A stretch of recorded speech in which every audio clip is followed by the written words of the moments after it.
Just set your mind free and give yourself truth. Now don't fret, baby. It's like a night out on the town. And don't be feeling blue, no, no. Shine your light all around. Like I know you can do, baby. Yeah, I know you can do. Now some people call me. Welcome, my friends, to the Sage of Quay Radio Hour, your home for free and critical thinking, and I'm your host, Mike Williams. Today, Nick Chylak returns to the show. Nick shares his thoughts on the McCartney conspiracy, including the apparent validation of his theory linking Billy Shears to Aleister Crowley, a theory which has been confirmed in the new edition of the Memoirs. And so, without further ado, here's Nick. Well, folks, we have a great show. Nick Chylak is back with us this evening. And Nick's last show with me was back in June of 2018, and he made quite a splash with my audience. And in that show, you had stated that Aleister Crowley may be related or may be the father of Billy Shepherd. Some people may refer to him as Billy Campbell or Billy Shears. We're not going to worry too much about the last name. And when you said that, that was really the first time that that connection was put out there en masse to the YouTube community and to the Paul is Dead community. I think I kind of like perfected that theory in the sense of, if you think about it, there wasn't any videos focusing on that particular part of the theory. And when I did that, the Son of Magician, like the King of Cosmania acronym, Yep. I thought it was just a theory, and I thought maybe it was just them trying to throw us off. I didn't think it was that big of a deal, but I thought it was appropriate to talk about it anyway. And my goal was it was a theory, but I had evidence to back it up. Like the photo of Sgt. Pepper and the young photo of Crowley, like how much him and Bill look alike, and the King of Cosmania, Son of Magician anagram, Right. and the many Masonic things Bill was putting into the Beatles things after 67, and the fact that they kind of hint at it in Memoirs just a tiny little bit in the original Memoirs, not the new one. And I thought that if I'm going to make a theory, I at least want to have some evidence to back it up for the people that are just going to try to brush it off as if it's nothing at all and that there's no credibility to it. I brought the evidence in to the theory to kind of try to prove. And when you made the video discussing the fact that Bill acknowledged that, and then I get the book and I read it and I find out that they put it into the book. Right. And I was just blown away. Like, I was so excited. I thought, now that my theory was off the ground, now we know it's not just a theory anymore. Whether or not he's the father, they are both in a bloodline that goes with William Wallace. Now that we know what I said in the last episode is not just a theory, now we have to find to the extent of what they are connected. Yeah, so the name Crowley is a direct descendant of William Wallace. In fact, in the book, the Blue Book, Billy tells us that he refers to William Wallace as the Hardy Warrior. And when we take a look at Crowley, which is an Irish surname, the surname has a meaning of descendant of the hard hero or descendant of the hardy warrior. So in the book, Bill uses those exact words. So like you just said, Nick, at the very least, what we can connect here is that he is related to Crowley through bloodlines up through William Wallace. The question that we still need to investigate is whether Crowley was his father. Now, some will say He's not, or he is. Right. Some will say he's not. Some will say he is. And we could say that because of Crowley's sex magic, that it is possible, okay, folks, we're just saying it's possible, that Billy could be the illegitimate child of Aleister Crowley through one of the sex magic rituals, right? Yeah, and what I like to focus on is the fact that around the time Billy was born, Crowley was heavy on that. It was something he did a lot, primarily something he did in London. If you think about it in the certain context of whether or not Bill and Crowley are father and son, it is a definite that they are bloodline to William Wallace. Two big pieces of evidence that we have that Crowley is Bill's father is the Son of Magician anagram and the fact that around the time of Billy's birth, Crowley was doing these sex rituals in London.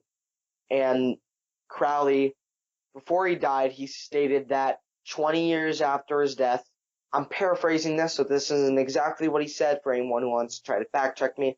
He said something to this extent that 20 years after he dies, there's going to be a new wave, there's going to be like a new pop culture, it's going to be like big change. Yeah. When he said that, I think he knew that Bill was going to be the one to do that. To the extent of what Bill was going to do, I don't know if Aleister Crowley knew. Billy was groomed by Aleister and the Tavistock to be put in place for this power. And I think the bloodline connection has a big deal to do with it. And I think that because Crowley was bloodline with Bill, I think Crowley knew that Bill was going to be the one to do it because it was blood. Yeah, and in the book, he states that Crowley taught him how to do things backwards, right? Yeah. So in the book, he's telling us that he did have direct interaction with Aleister Crowley. So we now know about the bloodline because of the Hardy Warrior reference. Yeah. And in the book, he states that he was tutored by Aleister Crowley. He was tutored and the bloodline. And I think that comes into a fact that because Crowley himself tutored Bill, Crowley knew Bill was going to be the one to make this societal change 20 years after the death. Sgt. Pepper comes out in 1967 and it says, it was 20 years ago today, Sgt. Pepper taught the band to play. 20 years, not to the exact date, but 20 years prior to Sgt. Pepper, Aleister Crowley dies. When I think of how they put it, they said Sgt. Pepper taught the band to play. I think that's kind of wording for Aleister taught Billy to read backwards, walk backwards, write backwards. They launched Bill into the role of great power to do that. They had to time it just right. And I think Crowley knew that. And I think that's why Crowley said 20 years after I die, this will happen. Not 5 years, not 3 years, 20 years. And I think there may have been some rituals to do with Billy prior to Crowley's death that may have prophesied that this was going to happen to Billy. Yeah, and we have to put some dates into perspective here for the audience, Nick. So Billy was born in 1937 because he tells us he's 5 years older than biological Paul, who was born in 1942. Crowley dies in 1947, so Billy was 10 when Crowley passed away. And then from 1947 to 1967 is the 20 years that you're referring to. Yeah. And if Bill's 10, that means he was doing that his whole childhood. I think that's all he knew. That and music. And I think that was because of Crowley. And one big thing that makes me think that Crowley is Bill's father is the fact that Crowley didn't do this with any other kid that was involved with him. He did that with Billy, and just Billy. No other person, maybe the Rolling Stones, but not to the great extent like the Beatles, did what Bill did. I think Crowley knew that that was his blood, and because of that, when this boy became an adult, he would be the one to make that societal change. After reading the new version of Memoirs, Tavistock was greatly involved in grooming Billy, not as a goal to replace Paul, but to put him in a state of power to where he could make the societal change that Crowley predicted 20 years prior to Sgt. Pepper coming out. Now, also in the book, Nick, it mentions that Billy was in a trauma-based mind control program, and they mentioned that at the age of 3, he was in that program. So if we take a look at that, just a trauma-based mind control program, I don't know if it started at age 3 or that's his earliest memory of being in one of those programs. And then we then know about his connections into Aleister Crowley. We can see, as you're saying, that this whole grooming process was underway, right? Yeah, it definitely was. I don't think they knew that Paul was going to die and that Bill was going to become Paul. I think they thought that Bill was just going to become in a state of power. And if you think about it, Bill tried putting himself in that state of power. When they did Pepper Potts, when they did Phil Ackrell, I think those were Billy's attempts to become famous like the Beatles and put himself in a state of power. But I think the perfect time for him to do that would have been 1967. with the Beatles. And I think there's a timeline of events that happened that put him into that position. It wasn't just he knew it was going to happen at this date, at this time. I think there were different plans of how Bill was going to gain power, but because of certain things that were happening around 66, the people that were grooming him knew that if they did this and they put him in Paul's place, he would be able to finally get in that state of power that would be able to make a societal change, and the Tavistock would be able to do social engineering, LSD, the Monterey Pop Festival, the CIA funding the counterculture. Right. It was all put in place at the perfect time. So you believe that Billy, one way or another, was destined for some position of influence and power. It may have not have been the Beatles. Let's just say it wasn't the Beatles and it wasn't the replacement of Paul McCartney, but he would have wound up someplace, somewhere, in a powerful position. Let's say that in an alternate timeline where Paul doesn't die, whether or not Paul died or not, Bill would have somehow gotten in that state of power in 67. There's no doubt about it.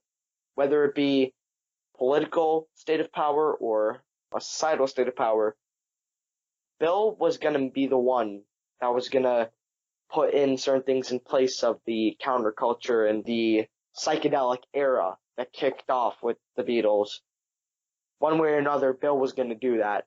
Whether it be Bill do it on his own or with a different band, or if he joined the Beatles himself, either way, he was going to be put in that place of power because they were grooming him to do it. It wasn't just him himself trying to put himself in a state of power. It was people that had great power trying to put him in power. It was people of great power that wanted him to be able to do something. Yeah, they were moving him along. It's kind of like a factory. Think of it like how factories, they put everything together and at the end it's shipped out. Think of that like Bill. Bill was put through a mind control program when he was 3. Crowley personally taught him how to do things backwards. Crowley dies when Bill's 10. Throughout the time, Bill does different music records, and in 1967, 20 years after, it's like a conveyor belt. Think of it like that, and the conveyor belt is the timeline. And by 66, Bill was ready to take on that role of power. Yeah, and the book talks a lot, Nick, as you know, about the Illuminati and the Illuminati structure. And as you said, there were very powerful people that were making decisions to move him along. Yeah, and there's 33 ranks in Masonry. By 67, he was somewhere near the 33rd rank. And I think throughout his life before Paul, he was being moved up the ranks by these powerful people. And I think by the time 1967 or end of 1966 was near, they knew that that was the time for him to be put in power. Like they knew that there would be no other time that they could have done it. If they had waited another year to try putting Bill in power, it wouldn't have worked the way it ended up happening. The counterculture wouldn't have happened the way it did had it not been for the Tavistock Institute and the Masonry. And there's 33rd ranks of Masonry, 13 ranks of Illuminati, and then there, how many, 20? 20 more above that. There are 20 more that we don't know about. And I think those 20 were the ones that were controlling everything involving Bill. Well, a lot of it was coming in through the Illuminati ranks, through the Committee of 300, because the book explains that the entire Committee of 300 are Illuminati. I have said for 2.5 years now that Billy is no longer in that Freemasonry structure. He's above and beyond that now. He's in the Illuminated degrees, right? He's definitely in the Illuminati because by the time of the release of the 2009 version of Memoirs, Billy was 33rd degree. He was the highest degree of Masonry. Now, from the time of 2009 to 2019, so the 10-year span, Bill worked his way into the Illuminati. When he did this new book, the reason he's putting all these things about the Illuminati in it now more than he was in the original is because of the fact that he was in the Illuminati now. Okay, so you think that he's able to disclose more because he's of a higher rank now? Now he has all this information about the Illuminati that he didn't before, that he could put in the book. And now he was put in a place of power in the Illuminati. Now he knows all these things, and he's integrating them into the new version of Memoirs. I have said that after reading the Blue Book, which I found to be extremely informative, that it is a darker book than the first edition, the Red Book. It's a more disturbing book, and I had trouble getting through the book. There was times in the book where, like, it kept me up at night because it kind of got gruesome. Gruesome in the context of very dark and sinister. Yeah, the occult aspects of it, right? Yeah, the esoteric aspect of it that we know about. And now we know Bill was in the esoteric, but we never knew till now the extent of it. We didn't know till now that Bill was taught personally by Crowley. We didn't know that. And we didn't know he was in a mind control program. Yeah, we didn't know he was in the mind control program at the age of 3. And I think now that we know these, we know that there's a darker concept to what actually happened to Paul. There's a darker meaning behind why Paul died. All right, so maybe we should talk about that a little bit. I know you and I spoke before the show, and you had said that the death of Paul McCartney was not an accident. Yeah, I believed it was an accident around the time of our last interview, but now I don't. What made you change your mind? From the time we did that interview to now, I watched the movie called The Walrus. Great movie. It's on YouTube. It's by James Paul 66. He created it. Just look up The Walrus. Paul is dead, and it's a movie. And if you look in the timeline of things that were actually happening in real life, it added up. Paul was talking with Mark Lane about a Mark Lane's book that contradicted the Warren report and stated that JFK's death was an inside job by the American people and that Oswald was just a patsy. Now, Paul offered to do a score for this movie. It ended up never coming out, but it was going to basically contradict the Warren report. And Paul was getting very involved with the JFK conspiracy. And I think the people that were behind covering it up didn't want it to come out. And when the quote-unquote moped accident happened, I think that wasn't an accident. That was Paul's warning. I think he was beat up, kidnapped and beat up by the people involved in this as a warning of keep quiet or we're going to do to you what happened to JFK. At that point, Paul, by getting involved with the people involved with the JFK conspiracy and Mark Lane, he put himself in a situation where the Illuminati and the people grooming Bill were able to manipulate his situation into Bill becoming Paul. And why I say this is because Paul he causes himself to be targeted by the fact that he's getting involved with the JFK conspiracy. Okay. And I think because of the fact that he was a Beatle and he was so famous that if he had said something, it would have gone worldwide. The people covering it up didn't want that. So I think the moped accident was like a warning. And I think what happened is when he put himself in the position of being targeted, let's think about it in this context. If Bill replaced Paul was dead. Not only would that situation work for the people covering up JFK's death, it would also work for the people trying to put Billy in power. And you have to think about it. At this point, I'm pretty sure like the people covering this up wanted Paul dead if they were trying to cover this up. So there were two benefits to him being taken out. There were benefits to Paul dying. There was an ulterior motive of Paul's death. And a lot of people would assume that the overall motive was for Paul to be silenced because of what he wanted to say about the JFK conspiracy. And I think it is that, but that's only half the story. Now, the Illuminati and the Tavistock, they see that Paul's a target. They're at the height of their fame at this time. And Tavistock sees that Paul is a target now by the people covering up JFK, and that there is a double benefit. They were able to see that situation and manipulate it. And I think the people covering up JFK's death knew that was going to happen. I think they knew about the Tavistock. I think the Tavistock went to them and said, here's what's going to happen. We both win either way. And they said, okay. So Paul's death was a sacrifice and a cover-up. So Bill looked enough like Paul, and he sounded enough like Paul. He was the man of 1,000 voices. He can change his voice. He was able to become Paul. They knew that. They were able to manipulate the fact that he could imitate Paul like no one else could. So I think when Paul died, not only did the people covering up the JFK conspiracy get what they want by the silence of Paul McCartney, suppressing Paul McCartney's voice in the matter, the Tavistock Institute, the Illuminati, and the people grooming Bill also got what they want because they were able to put Bill in a state of power. Because of Paul's fame at the time, they could push him in that state of power and manipulate the situation to where now that Paul's dead and Bill's taking his place, Bill could have the power to make a big societal change. And this was all happening 20 years after Crowley's death. And I think this was a cover-up, this was a sacrifice, this was something that was prophesized, because this happened 20 years after Crowley's death. They knew they could manipulate a situation, so they did.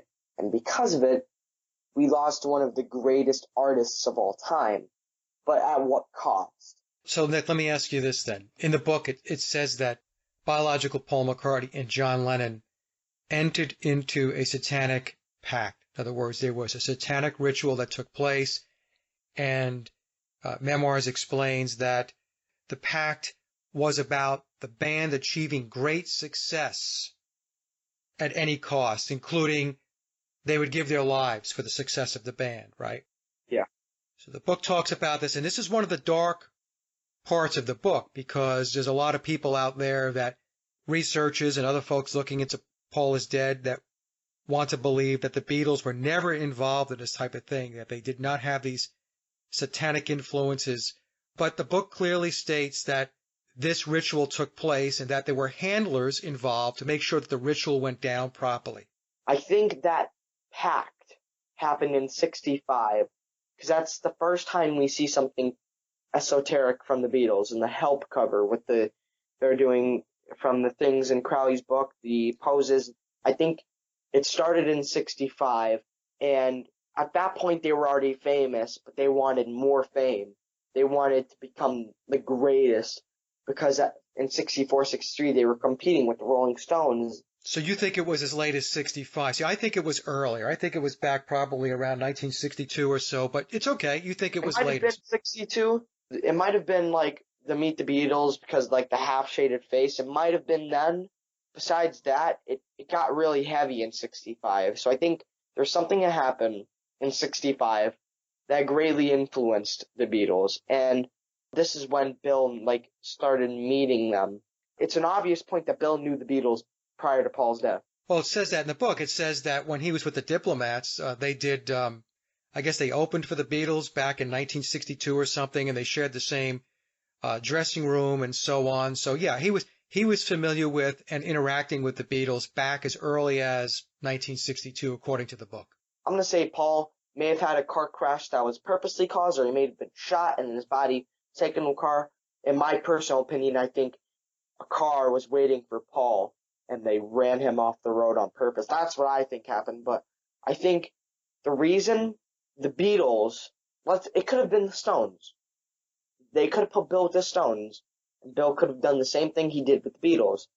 But I think the reason it was the Beatles is because Bill knew them prior to Paul's death, and they made that pact with Satan. And I think that it started a timeline of events that put Bill in a place of power.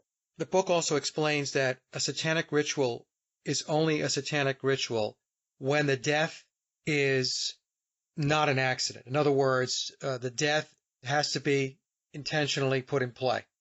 So what you're saying here is that the intentional put in play, if it was a car accident, was premeditated. In The Walrus, how it happened was there was a car accident. Paul survived the car accident. They kidnap Paul. They beat him. They kill him. They put him in the car, light the car on fire. That's what happened in The Walrus. What I think happened is they waited for Paul when he left Abbey Road that night, and I think they were following him. And where the crash apparently took place, the road kind of makes a triangle. If you go on Google Maps and you put the road in, I think the name's in it's in the book, but it's also in the Magical Mystery Tour they read. 10 miles north on the Dewsbury Road. I think that's where it happened, because they hint that that's where it happened a lot. And if you put that in the Google map, either directly where that road is or near where that road is, there's like a road that makes a triangle intersection.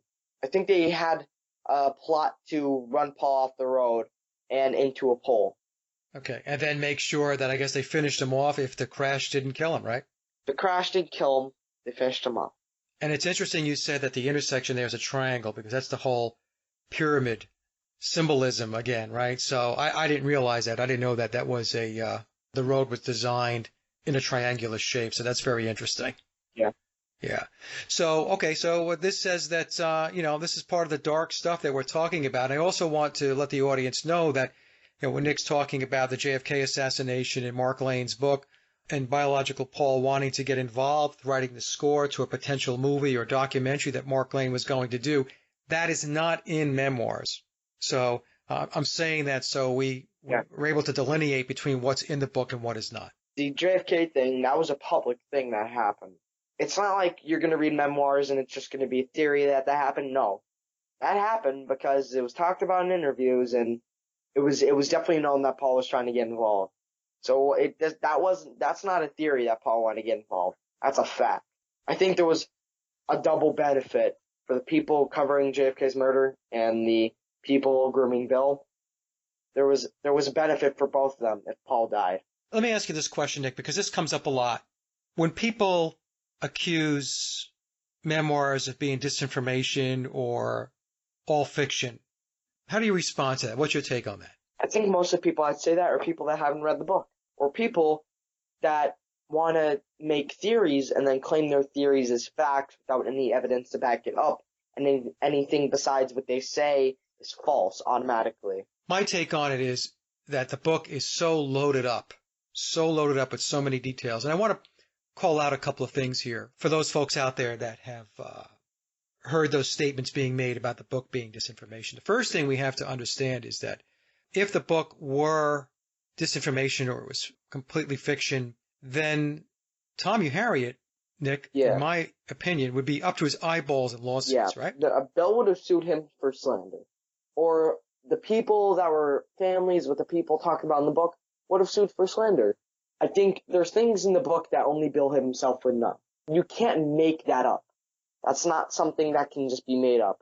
Well, here's the other thing, too, that a lot of folks don't understand, is that in order to use lyrics in a book, you can't just write a book and use lyrics. You have to license it. Right. You have to go get permission to use those lyrics. Otherwise, you are in violation of copyright laws. The book is loaded up with lyrics, and not just Beatle lyrics. It's loaded up with lyrics from The Who, the Rolling Stones, Elton John. I would just like to say this. I put a video up immediately after I uploaded it. I got like 30 plus copyright strikes. The people that were behind the creation of that book were given permission to use the information and lyrics in the book. You can't just put lyrics in the book. Not only they would have been sued for slander, copyright infringement.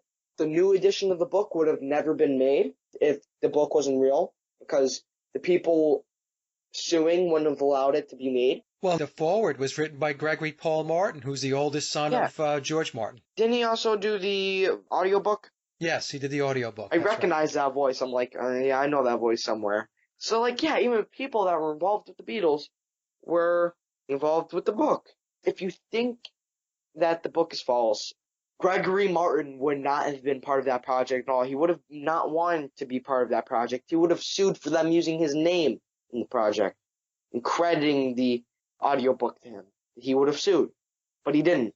Yeah, it's the book is definitely a process of disclosure that's taking place, and the only reason why I bring this up is because I get asked this question a lot, and it gets to be a little frustrating after a while because, as you said, when they do make these comments, it is clear that they haven't read the book, or if they did read the book, they did not read it objectively, right? They read the book subjectively, which meant that they read it with the mindset that they were going to debunk it. Yeah. in order to be able to process the information put in that book, you have to be able to go in with an open mind.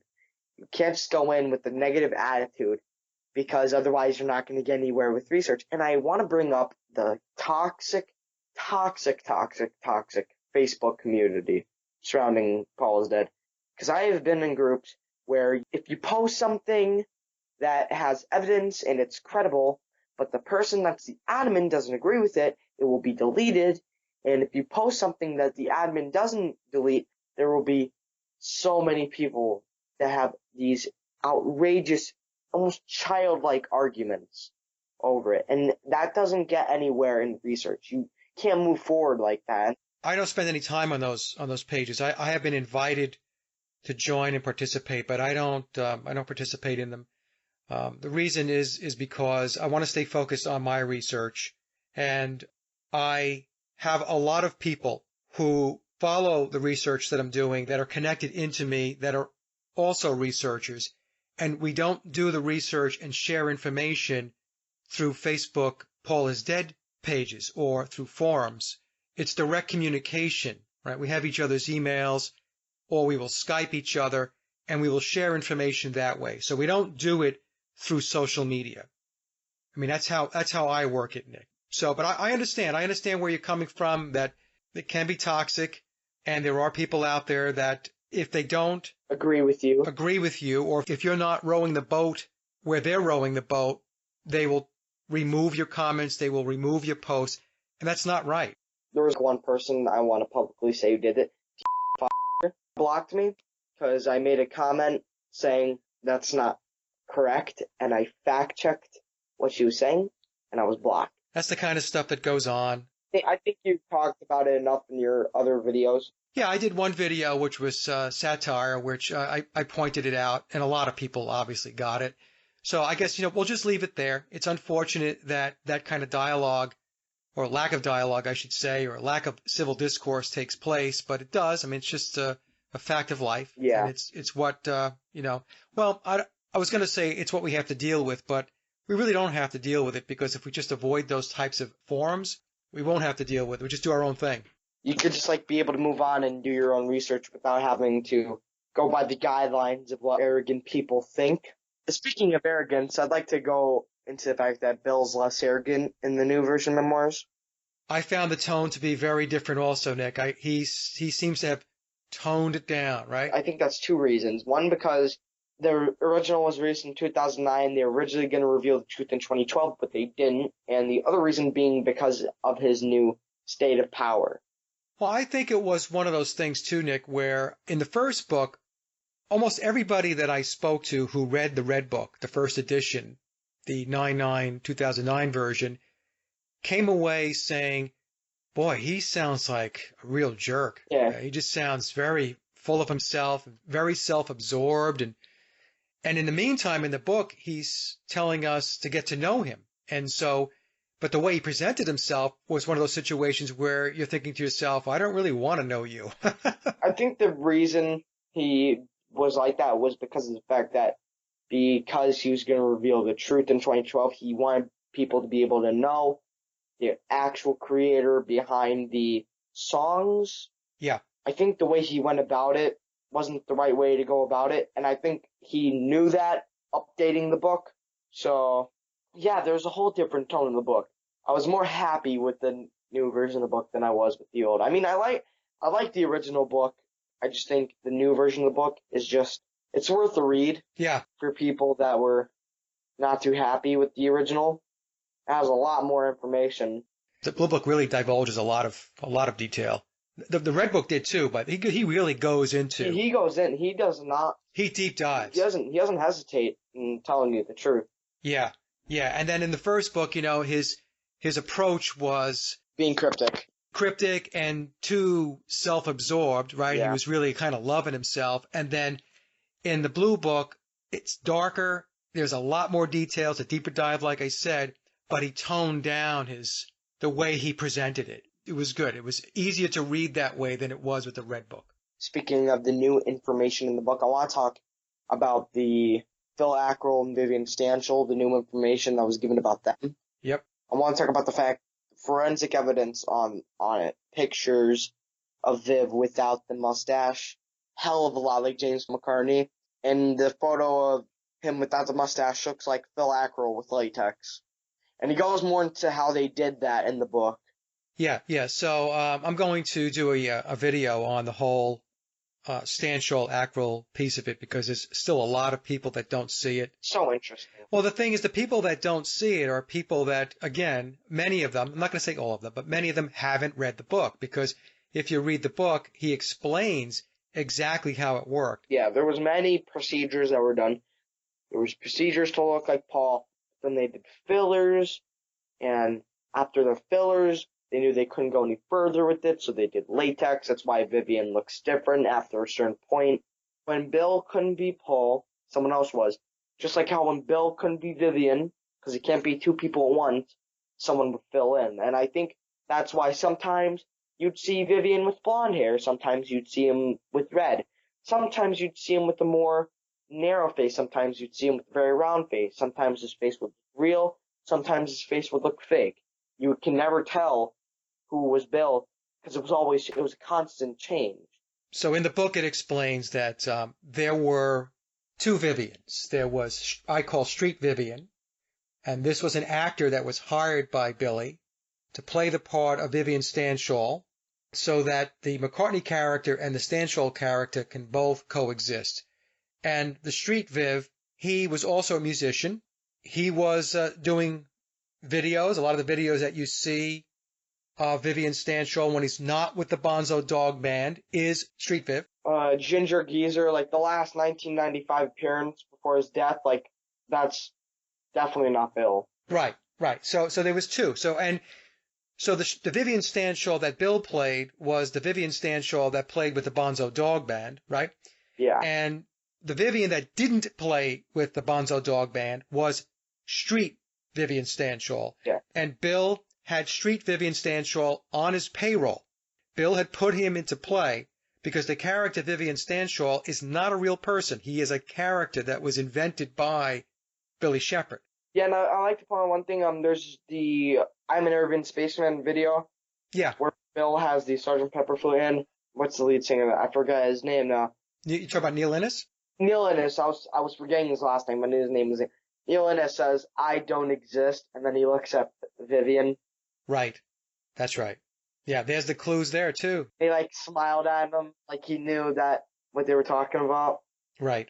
And it's the same thing with Phil Ackrell. Yeah, Phil Ackrell, I think there's a Street Phil. Yeah, well, what happened with, I believe it's the same template. Was I think in the 80s, 90s, when people were finding out about Phil being Bill, I think they put the Street Phil in for those videos you see of them as kind of a cover-up saying no. From the early 60s to then, no one saw Phil. Barely. Right. And I think that was kind of a way for them to try to debunk the fact that Phil was Bill by putting in a Street Phil. Phil Ackrell basically disappeared, Nick, for 20 years, right? Yeah. There was one photo of him that I could find. I think I sent it to you a very long time ago. It was the photo of Phil with a mustache, looking like Vivian with dark hair. There was one photo of him between the 1990 and 1980 and the early 60s. Yeah, and then I get sent video clips of Phil Ackrell, well, allegedly Phil Ackrell, playing in the 1980s and 1990s at these small venues, and people wanting to argue with me that, see, there he is. How could he be? That's not him. That's not him. It's exactly right. Right. That's somebody else playing the character of Phil Ackrell. That is not the same person from 20 or 30 years earlier. The model is this, folks. This is how they do it. I'm going to do an entire presentation on this. They had a street version of McCartney, and they had a performer-musician version of McCartney. The performer-musician was Billy. The street version was an actor that was in place for public consumption. Okay? So this allowed Billy to be able to go do other things because they had a street version of Paul McCartney walking around.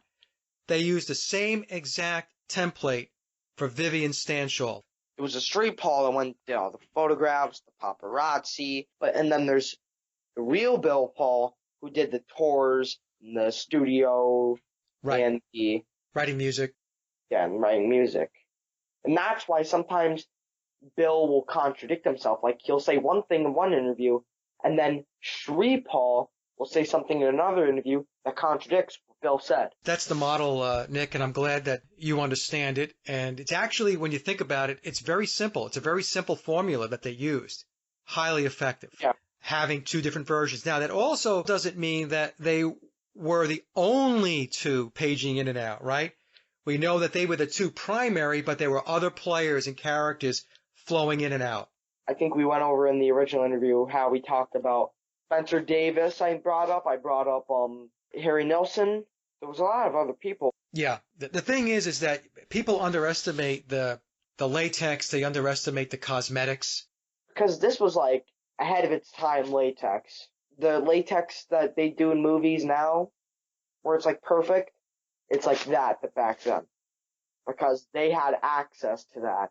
And we have plenty of proof, Nick, of Billy using latex as the McCartney character. I have these videos up on my channel. Before you do the final edit, I will find that photo by tomorrow night of the latex molds. They did molds of Paul McCartney's face. Yeah, that would be great. To make latex. And that's like undeniable evidence that latex, no matter what context you want to say was used. And I will have that to you by tomorrow, and you could put it in this video so people could see. Because I feel like a lot of people haven't seen that photo. Have you? I don't even know if you've seen that photo. I screenshot that photo and I put it in the Facebook thing, but someone removed it. No, of course, because it didn't fit their narrative, right? Didn't. Okay, so all right, so and I'm going to do a full presentation on Vivian Stanshall and Phil Ackrell, and we'll get that out there so people can really understand how it all worked. Is there anything else, Nick, that you'd like to cover before we head out here? I want to quickly talk about, okay, so I have it with me. It's called Paul McCartney's Spies Like Us. In the music video, Paul is wearing a mask, and he takes off this mask, reveals himself as Paul. And I think that's a good clue to the fact that there was latex involved. And another thing is, apparently on September 11th, there was a news report claiming that Paul McCartney had been in a fatal accident. More details at 11. Back in 1966? Yeah, like the night of. And I talked, because I have some family members that were alive around this time, and I talked to some of them, and one of them claimed they saw this. And they said that they waited all night for this story, because it said Paul McCartney involved in the fatal accident, more news at 11. They wait till 11, no news story at all.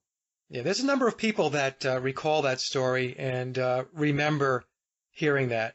Remember in the memoirs where Billy talks about how there was a news reporter that was about to tell the story, but they paid him off. I think that's what it was. It was Sam, they gave him the name of Sam. He was the reporter that was pressing the issue, and then they paid him off. Yeah. Yeah, I think that's why the news story never came out. Well, do you have the clip of him taking the mask off?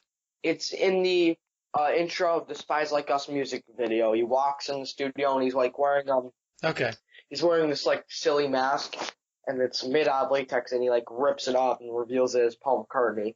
All right, I'm going to go look for it. I'll put it in the show so that people can take a look at it because that's symbolic of what's that's going on. symbolic. And another video is the music video for Paul McCartney coming up. There are multiple Pauls in that video.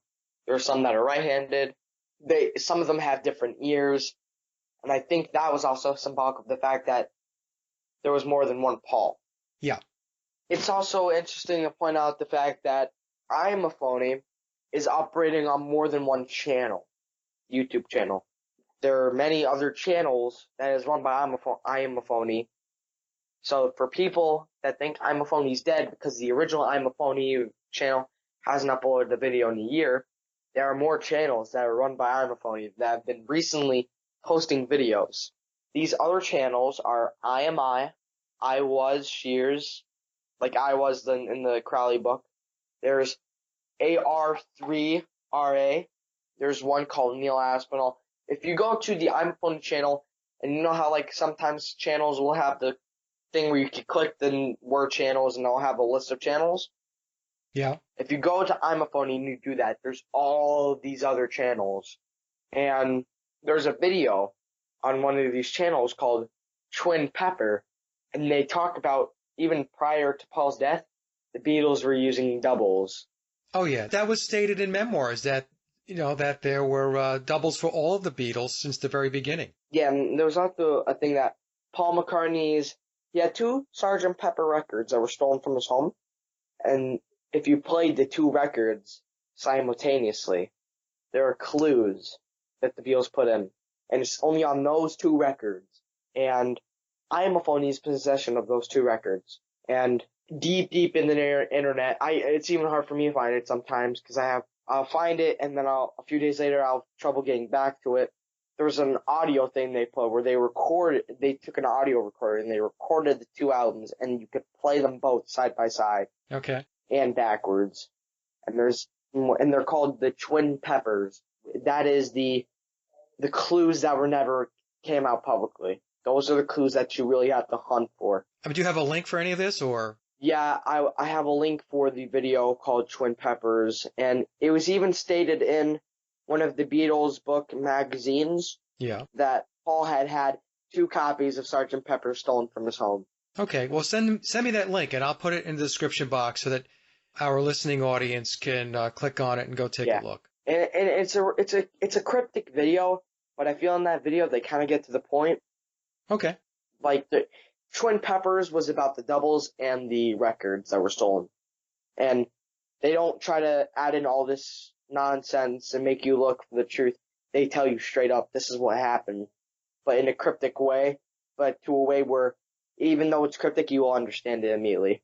Well, that's good, because all that other cryptic stuff that's out there where you have to solve like a 1,000,000-piece puzzle gets to be annoying after a while. Like, you have to, like, pause it just the right moment to see a photo. Right. Yeah. And, like, all these photos keep flashing in and out. It's, like, giving me a multi-seizure. Like, all right, Nick, look, it was a great discussion, and I'm so glad that you came back on this show and to talk about this. And I'm going to have the show out as soon as I can, maybe within 2 weeks. And when I do, I'll send a copy to you, and feel free to upload it to your YouTube channel. Yeah. And anytime you want to come back and talk about this or anything else, maybe we could talk about guitar repairs. You were telling me to get into that. I have been working a lot on, like, I've been using your videos as like a guideline on how to, like, work with the guitars, and then Good. I plan on doing a complete makeover of my one guitar and adding like a bunch of better things to it. Yeah. Cause I think like what they put in that guitar wasn't good enough. Like, I think that even the tone, like, I want to get a better tone arm for that. Like a better, like, the action on that guitar, unlike the Gibson I have, it's like where the little screws that come up, you can align it in a certain way, and like the screws just fall out of it, and I like have to constantly repair it. So I'm gonna even put in like a whole new bridge. Okay. All right. So you're having problems with the bridge? Yeah. All right. Well, what you can do is you can Skype me, show me the guitar, and I'll explain to you, if you need help, what it is that we need to do. Right. And send me pictures of those guitars, Nick, and I'll put them in the show so people can see what your axes look like. Yeah, and I'll show you a photo of I have another guitar that's not here right now. It's at my friend's house because he has like the workshop I told you about. I'll show you the in progress guitar that we have going on. It's gonna be a red with a tint of black, kind of like a cheetah look, and it's gonna be a Gibson, like the 1968 Gibson that George Harrison had. And we're gonna try installing a whammy bar into it. We're gonna add lock-in tuners. Okay, very good. It's gonna be great. We're gonna try to put in a double pickup, so that'll be fun. I'm gonna have to like. It's good that you're doing that type of work. Yeah, I'm gonna have to like drill in a bunch of holes throughout the guitar. Don't be afraid, man. Just go for it. Go for the gusto. That's how you learn. If it doesn't work, I mean, he knows how to build. He knows like how to actually like, take like trees from wood and like build them, because like he does that a lot. So like we could just build a new body for the guitar, so it's no big deal. Good. All right, Nick. Again, it's really good to talk to you, and you come back anytime, okay? All right, thank you. All right, Nick. Bye now. Bye. And that concludes another Sage or Quay interview, and I hope you enjoyed the discussion as much as I did. Links to my guests' websites and social media are listed in the description box below. And as always, I would like to thank everyone for listening and visiting the blog. You can find all my social media and web links by visiting my hub website at sageofquay.com. Also, if you get a moment, please visit laboroflovemusic.com to check out my music and album releases. And remember, live in truth and always serve creation. It's really that simple. See everyone with the next show. Be safe, enjoy, and God bless.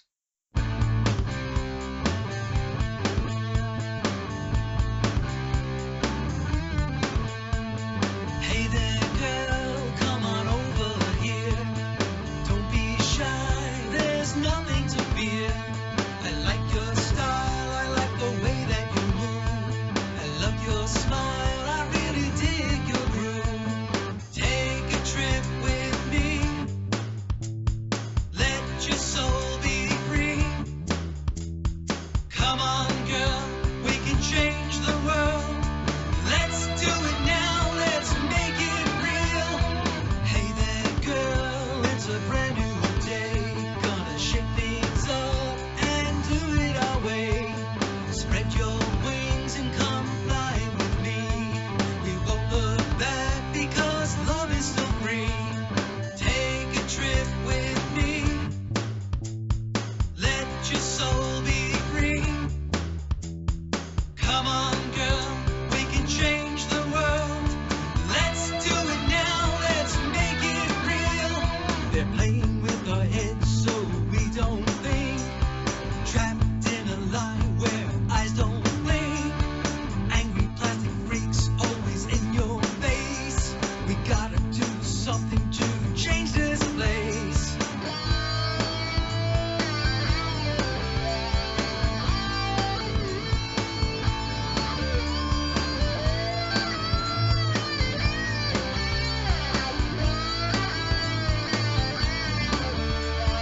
Come on, girl, look to the sun. Reach for the sky, we're gonna have some fun. Let's change the world, let's do it now. Hey there, girl, come on over here. Don't be shy, there's nothing to fear. I like your style, I like the way that you move. I love your smile, I really dig your groove. Take a trip with me. Let your soul be free. Come on, girl, we can change the world. Let's do it now, let's make it real. They're playing with our heads so we don't think. Trapped in a lie where eyes don't blink. Angry plastic freaks always in your face. We gotta do something to change this place.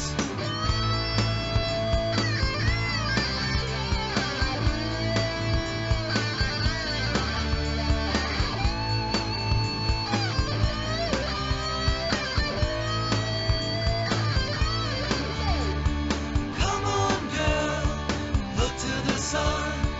Reach for the sky, we're gonna have some fun. Let's change the world, let's do it now. Hey there, girl, it's a brand new day. Gonna shake things up and do it our way. Spread your wings and come fly with me. We won't look back because love is still free. Make it real. We're gonna change the world. Yeah, make it real. Gotta change the world.